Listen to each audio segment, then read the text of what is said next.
오늘은 삼국통일의 영웅, 황산벌 전투의 승리자, 신라를 멸망 직전에서 구해낸 영웅 김유신에 대한 이야기를 해볼까 합니다. 그런데 정사로 인정받는 삼국사기에 기록된 내용에도 이게 맞나 싶을 정도의 전설 같은 이야기도 많은데요. 지금부터 신라의 명장 김유신의 이야기를 시작해 보겠습니다. 김유신은 595년 지금의 충청북도 진천군에서 태어났죠. 그런데 이 출생부터가 완전 드라마 같았는데요. 아버지 김서연은 원래 금관가야 왕족 출신이었는데 어머니 만명부인은 신라 진흥왕의 동생딸이었습니다. 문제는 이 둘의 만남이 완전 로미오와 줄리엣 같았죠.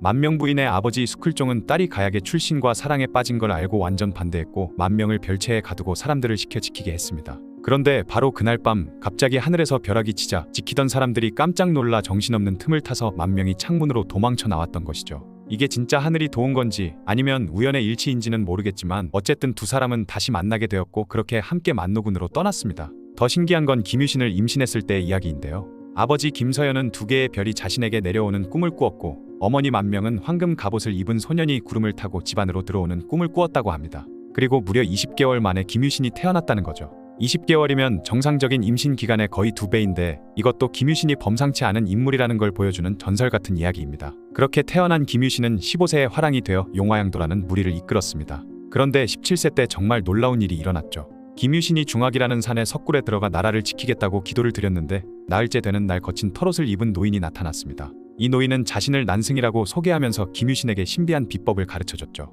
그리고 이듬해에 김유신은 보검을 들고 열박산 골짜기에 들어가서 다시 기도를 드렸는데 3일째 되는 밤에 허성과 각성이라는 두 별의 빛이 내려와서 칼에 깃들었다고 합니다. 이후 김유신의 검은 별의 전기를 품은 영검이 되었다는 전설이 생겼죠.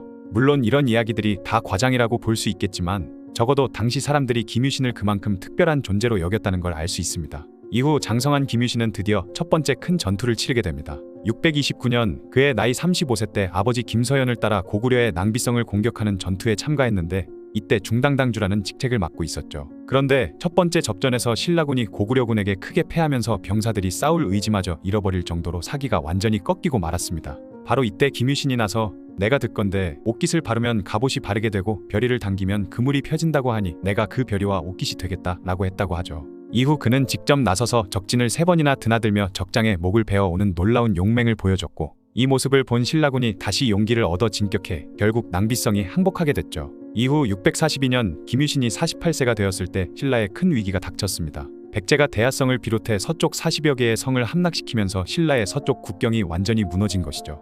이때 김춘추의 사위였던 대하성주 김품석 부부가 적들의 손에 목숨을 잃었고 사위와 딸을 잃은 김춘추는 분노해 고구려에 원병을 요청하러 갔습니다. 이때 김유신이 김춘추에게 했던 말이 정말 인상적인데요. 60일이 지나도 돌아오지 않으면 내 말의 발굽이 백제와 고구려 두 나라 왕의 정원을 짓밟을 것이다. 그만큼 김유신은 김춘추를 아끼고 있었던 것입니다. 그런데 고구려의 권력자였던 연개소문은 중령 이북의 땅을 내놓으라 했고 이에 김춘추가 거절하자 그를 옥에 가둬버리고 말았죠. 실제로 김춘추가 돌아오지 않자 김유신은 선덕여왕의 명을 받아 수천 명의 군사를 이끌고 고구려로 향했습니다. 그러자 고구려가 이 소식을 듣고 김춘추를 풀어줄 정도로 김유신의 위력은 대단했죠. 그로부터 5년 후인 647년에는 신라 내부에서 위기가 닥치게 됩니다. 바로 상대등 비담이 여자 왕은 나라를 제대로 다스릴 수 없다면서 반란을 일으킨 것이죠. 이에 반란군과 왕실군이 10일간 공성전을 벌이며 대치하는 상황이었는데 그때 큰 별 하나가 월성에 떨어졌습니다. 그러자 비담이 이걸 보고 떨어지는 별 아래에는 반드시 피 흘림이 있다고 했다. 이는 틀림없이 여주가 패할 징조다 라고 하자 반란군의 사기가 크게 올랐죠.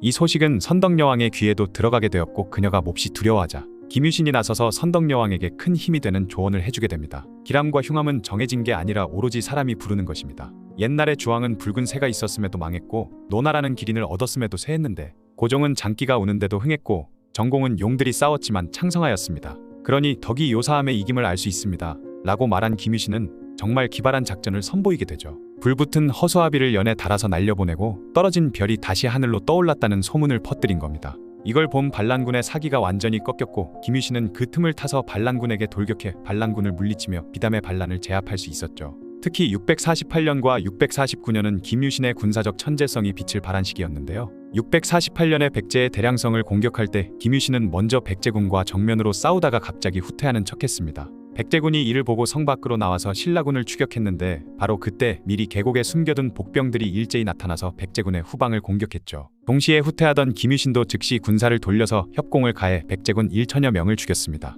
그리고 이 승세를 몰아서 백제 장군 8명을 포로로 잡았는데 김유신은 앞서 대야성에서 죽은 김품석 부부의 유골과 포로들을 교환했던 것이죠. 적을 이기는 것도 중요하지만 죽은 동료의 유골을 찾아오는 의리까지 보여준 것입니다. 그리고 654년에 진덕여왕이 세상을 떠나자 신라에서는 왕위 계승 문제가 생겼는데요. 원래 귀족회의에서는 상대등이었던 알천을 왕으로 추대했는데 실제로 왕이 된 건 김춘추였죠. 이 과정에서 김유신의 역할이 결정적이었습니다. 김유신은 이미 그 시점에서 신라 귀족사회의 실질적인 실세였기 때문이죠. 삼국유사에 따르면 당시 사형지회의라는 중요한 회의체가 있었는데 여기서 공식적인 순회는 알천이었지만 실제로는 모든 구성원들이 김유신의 위엄에 복종했다고 기록되어 있습니다. 알천이 김춘추에게 왕위를 양보한 것도 김유신과 상의한 결과였죠. 이렇게 해서 김춘추가 태종 무열왕으로 즉위하게 되었고 김유신은 더욱 막강한 정치적 영향력을 갖게 됐습니다. 660년 7월 드디어 백제를 멸망시키는 결정적인 전투가 벌어졌습니다. 당나라 소정방이 13만 대군을 이끌고 왔고 김유신도 5만 군사를 이끌고 출전했죠. 그런데 황산벌에서 백제의 계백이 이끄는 5천 결사대가 길목을 막고 있었습니다. 여기서 벌어진 전투가 바로 유명한 황산벌 전투인데 김유신의 신라군이 4번이나 공격했지만 10배나 차이 나던 병력으로도 쉽게 뚫어내지 못하던 상황이었죠. 이때 반굴과 관창 같은 젊은 화랑들이 목숨을 걸고 싸웠고 결국 계백이 전사하면서 백제군이 무너졌습니다. 그런데 당나라 장군 소정방이 김유신이 약속한 기일보다 하루 늦게 도착했다면서 신라 독군 김문영의 목을 베려고 했죠. 이때 김유신은 대장군이 황산에서의 싸움을 보지도 않고 약속한 날짜에 늦은 것만을 가지고 죄를 삼으려고 하는데 나는 죄가 없이 모욕을 받을 수 없다. 나는 먼저 당나라의 군사와 결전을 한 후에 백제를 깨뜨리겠다 라고 외치며 큰 도끼를 들고 군문에 섰는데 성난 머리털이 곧게 서고 허리에 찬 보검이 저절로 칼집에서 튀어나왔다고 합니다.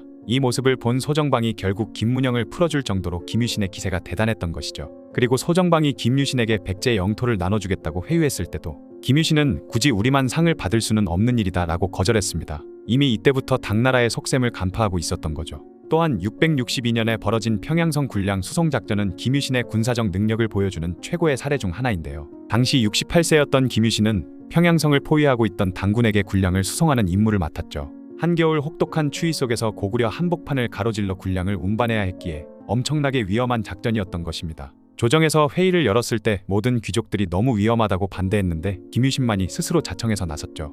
이에 신라 문무왕은 위험한 일을 맡기는 것에 눈물을 흘리며 걱정했고 국경을 넘은 뒤에는 상벌을 뜻대로 해도 좋다는 특별 권한까지 줬다고 합니다. 그렇게 굴량 수송 임무를 맡게 된 김유신은 좋은 길을 버리고 굉장히 험한 길을 선택했는데요. 큰 길로 가면 고구려군이 지킬 것을 염려해 일부러 험하고 좁은 길로 간 것이죠. 혹독한 추위에 사람과 말이 지치고 쓰러지는 상황에서도 김유신은 웃옷을 벗고 직접 채찍을 잡고 말을 몰아 선두에서 사람들을 이끌었고 그렇게 마침내 당군에게 굴량을 전달할 수 있었으며 퇴각하는 길에는 고구려군의 기습에 대비해서 정말 기발한 작전을 썼습니다. 모든 소의 허리와 꼬리에 북과 북채를 매달아서 뛸 때마다 소리를 내게 하고 뗄나무를 태워 연기와 불이 끊이지 않게 하며 교란작전을 펼친 것이죠. 그리고 강을 건널 때는 나중에 건너는 놈은 베겠다는 명령까지 내려서 군사들이 다투어 강을 건너게 했죠. 결국 고구려군의 추격을 받았지만 수만 명을 베어버린 뒤 유유히 돌아올 수 있었던 것입니다. 그렇게 나당연합군은 백제와 고구려가 멸망시켰지만 얼마 안가 김유신이 일찍부터 예상했던 일이 벌어지게 되는데요. 바로 당나라가 신라까지 집어삼키려는 야욕을 드러내기 시작한 것이죠. 당나라는 문무왕에게 계림주대도독이라는 관직을 내리면서 신라를 당나라의 일개 기미주로 취급했던 것입니다. 그렇게 결국 나당전쟁이 시작되었는데 672년에는 김유신의 아들 김원술이 당과의 전투에서 패주해 돌아오자 많은 전우들이 전사했는데 홀로 살아 돌아온 것에 분노한 김유신은 아들을 쫓아내면서 죽을 때까지 용서하지 않았다고 하죠. 이에 김원술은 훗날 벼슬도 거절하고 은둔하여 여생을 보냈다고 합니다. 그리고 김유신은 673년 7월 1일 79세의 나이로 세상을 떠나게 되는데요. 죽기 얼마 전 김유신에게 정말 신기한 일들이 벌어지게 됩니다.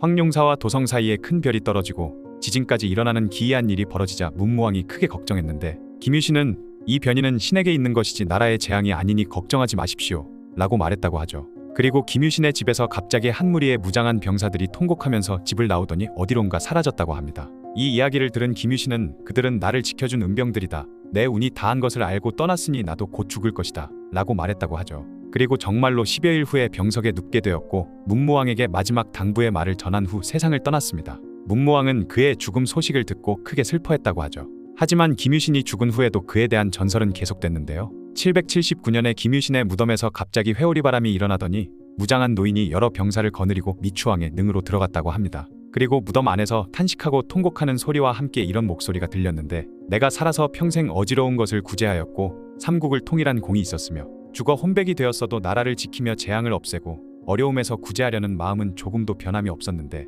지난해에 내 자손이 아무 이유도 없이 죽임을 당했습니다. 이 나라의 왕과 신하 그 누구도 더 이상 나의 공적을 생각해주지 않으니 나는 이제 멀리 다른 곳으로 옮겨가 더 이상 이 나라를 위해 애쓰지 않으렵니다. 라는 소리였죠. 이에 미추왕의 무덤에서 또 다른 목소리가 흘러나왔는데 나와 공이 이 나라를 지키지 않으면 저 백성들은 어떻게 되겠는가. 공은 다시 전처럼 힘써주길 바라노라 라고 대답했다고 합니다. 이 소식을 들은 해공왕은 두려워하며 김유신의 무덤에 사죄했다는 이야기죠. 김유신은 단순히 전쟁에서만 이긴 장군이 아니라 5명의 왕을 모시며 거의 멸망 직전에 몰린 신라를 78년이라는 긴 세월 동안 지켜낸 진짜 영웅이었습니다. 특히 인상적인 건 그의 현실적인 판단력입니다. 당나라와 동맹을 맺을 때도 나중에 당나라와 싸울 때도 항상 신라의 이익을 최우선으로 생각했기 때문이죠.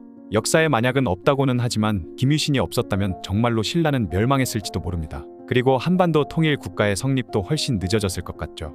물론 그의 기록 중에는 허무맹랑하고 과장된 부분이 있지만 당시 중국과 일본에서까지 그의 명성을 인정했다는 건 분명 대단한 인물이었다는 뜻인 것 같네요.